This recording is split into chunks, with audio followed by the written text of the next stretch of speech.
বেলডাঙ্গা থানার ভাবতা শঙ্করপাড়া এলাকায় এক পরিযায়ী শ্রমিকের রহস্য মৃত্যুকে ঘিরে চাঞ্চল্য ছড়ায় শনিবার বিকেলে। নাম মনোয়ার হোসেন, বয়স 18, পিতা আব্দুল হাই। জানা যায় গত শনিবার কলকাতার বেহালা থানার মুড়িয়া প্রজেক্ট এলাকায় কাজে যায়, কিন্তু আজ শনিবার বিকেল 3টায় বাড়িতে ফোন আসে যে মনোয়ার হোসেন আত্মহত্যা করেছে, কিন্তু পরিবারের অভিযোগ তাকে খুন করা হয়েছে। মনোয়ার হোসেন বেলডাঙ্গা মকরমপুরের এক ঠিকাদার গফফারের কাছে কাজে যায় বলে পরিবার জানায়। বেহালা থানার পুলিশ দেহটিকে উদ্ধার করে ময়নাতদন্তের জন্য পাঠায়, তবে কী কারণে মৃত্যু হয়েছে তা তদন্ত করছে পুলিশ প্রশাসন।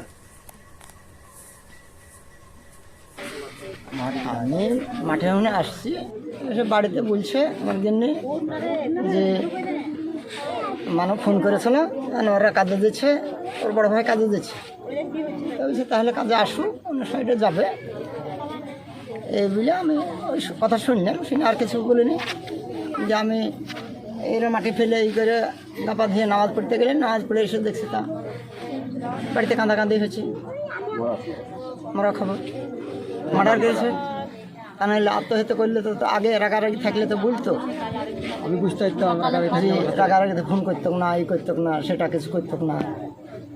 সে যখন তো ভালো ছেলে, সে ফোন করছে, কাজ করছে, তাই বলছে 30-40 জন ছিল, তা ফোন করেছিল রাত্রে, সব ফোন করতো। তার বলতো যে না বাবা চেয়ে রাঁধছে, আমরা খেয়েছি। বাড়িতে কোনো ঝামেলা নেই? না না, বাড়িতে কোনো ঝামেলা নেই। আপনার নাম? আব্দুল হাই।